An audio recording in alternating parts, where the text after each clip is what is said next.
কিছু কাঁপতে থাকবে, এক ভয়ঙ্কর কম্পন তৈরি হবে। ইযা যুলজিলাতিল আরদু জিলজালাহা, সব কিছু উড়তে থাকবে। ওয়া আখরাজাতিল আরদ আতকালাহা, জমিনের সব কিছুকে, জমিন যত মূল্যবান জিনিসপত্র আছে সব কিছু বের করে দিবে। জমিনের মূল্যবান যা কিছু আছে কি করবে? সব বের করে দিবে। টাকা পয়সা, সোনা গহনা, এগুলো সব কি করে দিবে? বের করে দিবে। হায় হায়, মানুষ বলবে অকাল ইনসান মালা, আমি এই টাকা পয়সার জন্য ভাইরে মারছিলাম, বাপের সাথে রাগারাগি করছিলাম, অন্যজনের মাথায় গিয়ে আঘাত করছিলাম এই টাকার জন্য, এই স্বর্ণের জন্য, আর এগুলো এখন উঠতেছে। সুবহানাল্লাহ। কি করবে? এগুলো উঠতে থাকবে, উঠতে থাকবে। ওয়াখরাজাতিল আরদ আতকালাহা ওয়া ক্বালাল ইনসান মা লাহা, এগুলো কি হলো? এগুলো এইভাবে উঠতেছে কেন?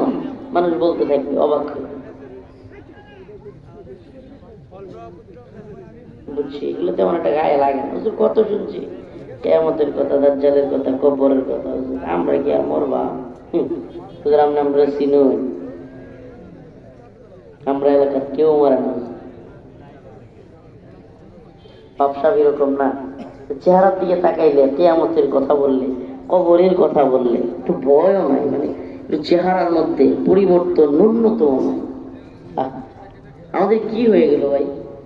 আমাদের কি হয়েছে? তা আমাদের এই কল্পকে, এই নফসটাকে এত কলুষিত করে ফেলছি আমরা যে আল্লাহর কথা বললে, মৃত্যুর কথা বললে, কিয়ামতের কথা বললে ভয় আসে না।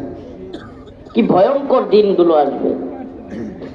একটু করোনার দিন আইছে, হ্যাঁ রে, কেউ কাউরে চিনে না মিয়া।